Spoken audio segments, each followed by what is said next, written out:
Hey guys, in this section we'll be talking about renal anatomy. This can seem like a subject that requires a lot of memorization, but hopefully by the end of this lecture we will see that the renal system is very practically organized. And this organization allows for the kidneys to perform their ultimate function, which is to do what?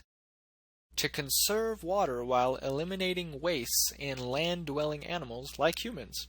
But in order to appreciate their ultimate function, we will first need to study the kidneys at both the microscopic and macroscopic levels. So, now let's flow on down to renal anatomy. I hope you're getting my urine analogy.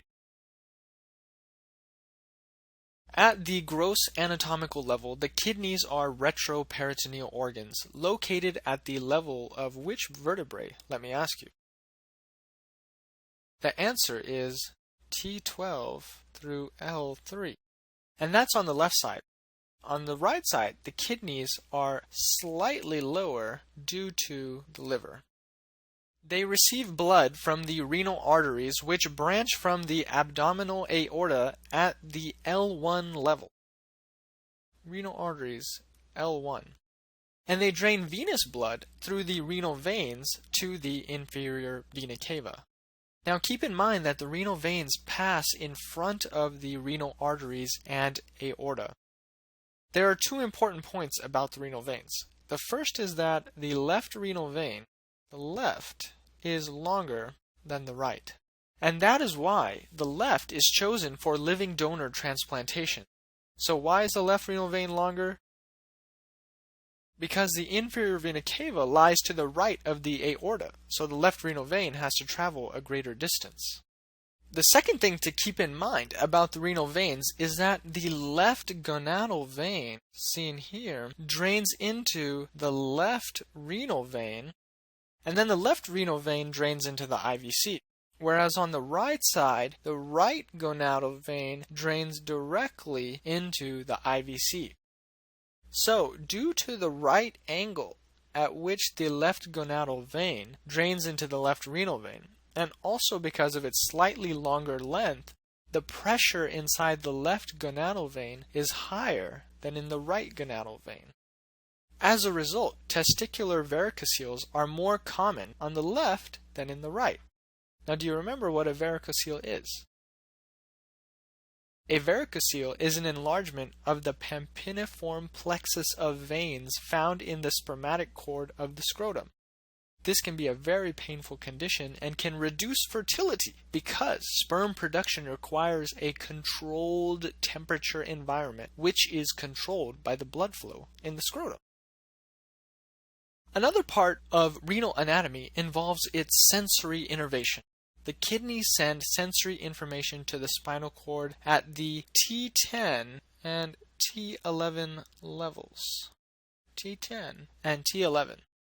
So, pain in the kidney is commonly sensed in the T10 and T11 dermatomes. And on a physical exam, one can elicit pain at the costovertebral angles. On the test, CVA tenderness is often a huge clue that will point you towards the kidney as the culprit for the patient's symptoms. Flash quiz. Why is the left kidney rather than the right one harvested for transplantation? Answer. Because the left kidney has a longer renal vein. Remember that the IVC lies to the right of the aorta, so the left renal vein will be longer. On cross-section, the kidney is split into the cortex, here's the cortex, the medulla, seen here, so this would be the medulla, and the collecting system, which will start here and will end at the urethra, collecting system. Each of these areas has a separate function, which we will talk about in later talks. The medulla consists of the renal pyramids and columns. So this is a pyramid, and in between this area here is a renal column. While the renal cortex consists of the parenchyma above the medulla. Think of it like an orange, where the fruit inside is the medulla and the orange peel is the cortex. The collecting system, on the other hand, begins as the minor calyces. So this is a minor calyx. Each renal pyramid drains into its own minor calyx via a renal papilla, seen here. This diagram is actually a little off. The renal papilla is actually that tip of the renal pyramid there, not this area. The minor calyces then coalesce to form major calyces. So this would be a major calyx. The renal pelvis is then what the major calyces drain into, and it is pointed out here. The renal pelvis then drains into the ureter, which goes to the bladder.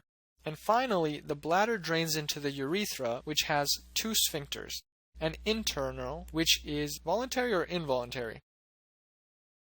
Involuntary, so it's under autonomic control, and an external sphincter, which is under voluntary or somatic control. Now, the vascular system of the kidney begins as the renal artery, which then branches into segmental arteries. These then branch into lobar arteries. The lobar arteries then branch into interlobar arteries. As the interlobar arteries arch over the renal pyramids, like here, they become known as the arcuate arteries. These then become the interlobular arteries as they branch further. And finally, the interlobular arteries will give off branches known as the afferent arterioles, and this leads us into microscopic anatomy. So let's say this is the afferent artery, and this is the efferent. The way that I remember afferent versus efferent is that afferent, the A is for arriving, and efferent, the E is for exiting. So the afferent arteriole is bringing blood or arriving at a tuft of capillaries called the glomerulus. This is where the filtration of the blood occurs. Plasma from the blood is filtered into the beginning of the nephron called Bowman's space. From here, the plasma is now called filtrate, and the filtrate passes into the proximal convoluted tubule, PCT. Then it continues on to the loop of Henle, shown here, and then it continues on to the distal convoluted tubule, and then finally to the collecting duct. The collecting duct will drain into the minor calyx at the tip of the renal pyramid, which is called what? The renal papilla. And we'll talk about each of these sections of the nephron in more detail during renal physiology. One last point to keep in mind is that the efferent arteriole continues on to form a network of capillaries known as the peritubular capillaries. Peritubular meaning around the tubules. Now, what will be the function of these capillaries? These capillaries will reabsorb the filtrate, unlike the glomerular capillaries, which do what? They filter the plasma. To finish up this section, we're going to continue our flow down the ureters. The ureters are retroperitoneal and thus pass underneath the uterine artery or vas deferens on each side in their course to the bladder. Of course, uterine artery in females and vas deferens in males. Now, the way that I remember this path is with the following.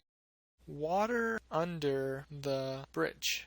Meaning, the ureters carrying the water, or in this case urine, flow under the bridge, in this case the uterine artery or vas deferens. This plays an important role in surgery of this area, so this fact tends to be high yield on exams. During gynecological procedures involving ligation of the uterine vessels, the ureters can become damaged, and this can lead to urinary obstruction and postrenal azotemia, something we'll discuss more when we study renal failure. Another anatomical fact that can be tested is the arterial supply of the ureters. It's worth knowing that the upper third of the ureters are supplied by the renal artery. And the lower third is supplied by the gonadal and vesical arteries. Okay, so now let's finish with a flash quiz and a USMLE style question. List the following structures in the order that filtrate from Bowman space flows through them.